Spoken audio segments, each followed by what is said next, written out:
আচ্ছা, আপনার কি রাতে ভালো করে ঘুম হয় না? সারাদিন গা ম্যাজম্যাজ করে? সব কিছুতেই বিরক্ত লাগে? তাহলে আপনি একদম সঠিক জায়গায় এসেছেন। এই ভিডিওটা শুধুমাত্র আপনার জন্য। ডেল কার্নেগি রচনা সম্ভার বইটির অষ্টবিংশ পর্বে আমরা অনিদ্রার মূল কারণ এবং অনিদ্রার ফলে আমাদের কি ক্ষতি হয় নাকি আদৌ ক্ষতি হয় না ও অনিদ্রা থেকে কিভাবে মুক্তি পাওয়া যায় সেই সম্বন্ধেই আলোচনা করব। দেখুন, আপনি হয়তো শুনলে অবাক হবেন, কিন্তু অনিদ্রার চেয়ে অনিদ্রা নিয়ে দুশ্চিন্তাই ক্ষতি হয় বেশি। প্রথম বিশ্বযুদ্ধের সময়ে হাঙ্গেরির এক ব্যক্তি পল বার্ন মাথার সামনে গুলিবিদ্ধ হয়েছিলেন, কিন্তু তাতে তিনি মারা যাননি, শুধু অনিদ্রা রোগে আক্রান্ত হয়েছিলেন। অনিদ্রাকে কেন রোগ বললাম জানেন? কারণ বহু চিকিৎসা করেও ঘুমের ওষুধ খেয়েও তার ঘুম আসত না। শেষে চিকিৎসকরা বলেছিলেন তিনি আর বেশি দিন বাঁচবেন না। কি আর করা, রাতে ঘুমের সময় তিনি নিয়ম করে বিছানায় গিয়ে চোখ বন্ধ করে আরাম করতেন। ধীরে ধীরে তার স্বাস্থ্য পুনরায় ভালো হয়ে উঠেছিল এবং চিকিৎসকদেরকে তিনি মিথ্যা প্রমাণ করেছিলেন। তিনি মারা যাননি, কিন্তু আজীবন তার এভাবেই কেটেছিল। ঘুম আর তার জীবনে কখনো আসেনি। সত্যিই চিকিৎসাশাস্ত্রে এটি একটি অদ্ভুত ঘটনা, যা প্রচলিত সব ধ্যান ধারণাকে ভেঙে দিয়েছিল। আমরা জানি রোজ কম করে 6 ঘন্টা ঘুম অবশ্যই আমাদের প্রয়োজন, না হলে আমরা অসুস্থ হয়ে পড়ব। এই নিয়ম সবার জন্য নয়, এক একজনের শরীরের প্রয়োজন অনুসারে ঘুমের পরিমাণ ভিন্ন ভিন্ন। একথা আরও একবার প্রমাণ হয়েছিল বিশ্ববিখ্যাত আইনবিদ স্যামুয়েল উইন্টারমেয়ারের জীবনী থেকে। কলেজ জীবন থেকেই তার শারীরিক সমস্যা ছিল দুটি, একটি ছিল হাঁপানি আর অন্যটি ছিল নিদ্রাহীনতা। দুটোই আর তার সারা জীবনে কখনো নিরাময় হয়নি। প্রথমে ব্যাপারটা নিয়ে তার দুশ্চিন্তা হলেও পরে তিনি ভেবেছিলেন, যদি জেগেই থাকতে হয় তাহলে সময়টা কাজে লাগালে কেমন হয়। যেমন ভাবা তেমন কাজ। ফলে দুশ্চিন্তাও চলে গেল, আর পড়াশোনাতে বেশি সময় দিতে পারায় তিনি ক্লাসের সবচেয়ে বেশি নম্বর পেতেন। নিউ ইয়র্কের সবচেয়ে নামী বালক পণ্ডিত আখ্যাও পেয়েছিলেন তিনি। এরপর তার কর্মজীবনটাও তার এভাবেই কেটেছিল। এতে কিন্তু তার শরীর মোটেই ভেঙে পড়েনি। মাত্র 21 বছর বয়সে উইন্টারমেয়ারের বছরে আয় ছিল $75,000। তরুণ প্রজন্ম তখন তাকেই অনুসরণ করত।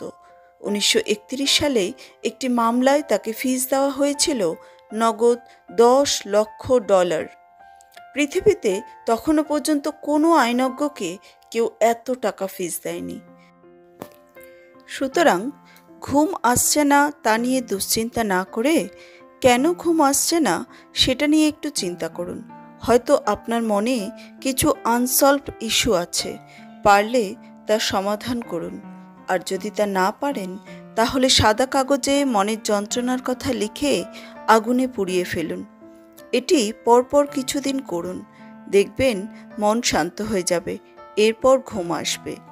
আর যদি এতেও কাজ না হয়, দুশ্চিন্তা না করে সময়টাকে কাজে লাগান। এতে কাজও এগিয়ে যাবে আর শারীরিক পরিশ্রমের কারণে ক্লান্তিতে ঘুমও আসবে। প্রতিদিন নিয়ম করে 5 থেকে 10 মিনিট ফ্রি হ্যান্ড এক্সারসাইজ করুন। এতে সারা শরীরে রক্ত চলাচল ভালো হবে, চিন্তায় স্বচ্ছতা আসবে ও ঘুমও আসবে। নিয়ম করে পরিমিত আহার করুন। যখন যা ইচ্ছে তাই যদি খান, সেটা আমাদের শরীরকে পুষ্টি দেওয়ার বদলে রোগ যন্ত্রণার কারণ হয়ে ওঠে। আর শরীরে যদি কোনো রোগ যন্ত্রণা থাকে, তবে ঘুম আসবে কী করে? ব্রিটিশ মেডিকেল অ্যাসোসিয়েশনের এক বিখ্যাত চিকিৎসকের মতে ঘুম আনার সবচেয়ে ভালো উপায় হলো প্রার্থনা করা। বিখ্যাত অভিনেত্রী জেনেট ম্যাকডোনাল্ড বলেছিলেন, তার মনে অবসাদ দেখা দিলে অথবা দুশ্চিন্তায় আক্রান্ত হলে তিনি বাইবেল পাঠ করতেন। এতে তিনি নিরাপদ বোধ করতেন, ফলে দুশ্চিন্তা দূর হতো। বিখ্যাত স্নায়ুরোগ বিশেষজ্ঞ ডক্টর ফস্টার কেনেডির মতে, মানুষ যখন খুব ক্লান্ত হয়ে পড়ে তখন বাইরের কোলাহলেও সে ঘুমোতে পারে। 1918 সালে কিছু ইংরেজ সেনাবাহিনীকে তিনি লক্ষ্য করেছিলেন যারা যুদ্ধ করে ফেরার পথে এতই ক্লান্ত ছিল যে তারা চলতে চলতেই ঘুমোচ্ছিলেন। আবার অন্যদিকে এক ব্যক্তি ঘুম না আসায় দুশ্চিন্তায় এতটাই ভেঙে পড়েছিল যে আত্মহত্যা করার জন্য প্রায় ক্ষেপে উঠেছিল।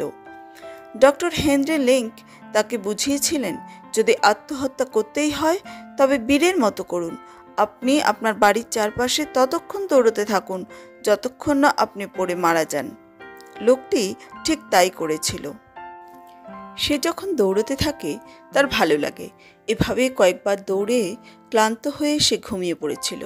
এরপর তিনি নানান রকম খেলায় অংশগ্রহণ করছিলেন এবং এতে তিনি এতটাই ব্যস্ত হয়ে পড়েছিলেন যে দুশ্চিন্তা থেকে পুরোপুরি মুক্তি পেয়েছিলেন, আর তার অনিদ্রাও চলে গিয়েছিল। অর্থাৎ অনিদ্রা থেকে দুশ্চিন্তা অনেক বেশি ক্ষতিকারক। ইরা স্যাডনার প্রথমে খুব ভালোই ঘুমোতেন। ঘুম থেকে উঠতে দেরি হওয়ায় অফিসে লেট হয়ে যেত। এরপর অফিস কর্তৃপক্ষ তাকে একটি নোটিশ দিয়ে জানিয়ে দিলেন যে সে এভাবে যদি রোজ রোজ অফিসে দেরি করে তাহলে তার চাকরি থেকেও তাকে বরখাস্ত করা হবে। এখান থেকে তার দুশ্চিন্তা শুরু।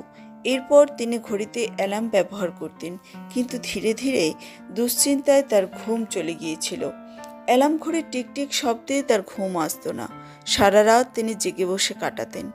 8 সপ্তাহ এভাবে চলার পর জানলা দিয়ে লাফ দিয়ে আত্মহত্যা করার ইচ্ছে হতো তার। এরপর এক সাইকিয়াট্রিস্টের সাথে দেখা করলে তিনি ইরাকে পরামর্শ দিয়েছিলেন।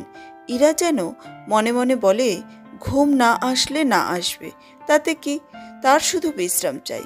অ্যালার্ম ঘড়িটা যেন সে ছুঁড়ে ফেলে দেয় এবং চাকরির থেকে জীবন অনেক জরুরি, বেঁচে থাকলে একটা চাকরি গেলে অন্য চাকরি পাওয়া যাবে, এটা বলে যেন ইরা বিছানায় যায়।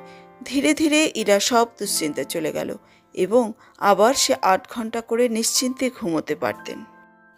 ডক্টর আরও একটি কথা তাকে বলেছিলেন, সে যেন একটু তাড়াতাড়ি করে বিছানায় যায়, তাহলে 8 ঘন্টা ঘুম হয়েও তাড়াতাড়ি উঠে সে সঠিক সময়ে চাকরিতে যেতে পারবেন। এতে করে তার সব সমস্যার সমাধান হয়ে গিয়েছিল। শিকাগো ইউনিভার্সিটির বিশ্ববিখ্যাত নিদ্রা বিশেষজ্ঞ ডক্টর নাথানিয়েল ক্লিটম্যান বলেন, অনিদ্রার জন্য কারো কখনো মৃত্যু হয় না। আসলে অনিদ্রা নিয়ে দুশ্চিন্তার ফলেই শরীর ও মন ভেঙে পড়ে, ফলে রোগ আক্রমণ ঘটে। ধন্যবাদ। যদি ভালো লাগে তাহলে লাইক ও শেয়ার করবেন এবং এরকম ধরনের আরও ভিডিও পেতে চ্যানেলটিকে সাবস্ক্রাইব করবেন।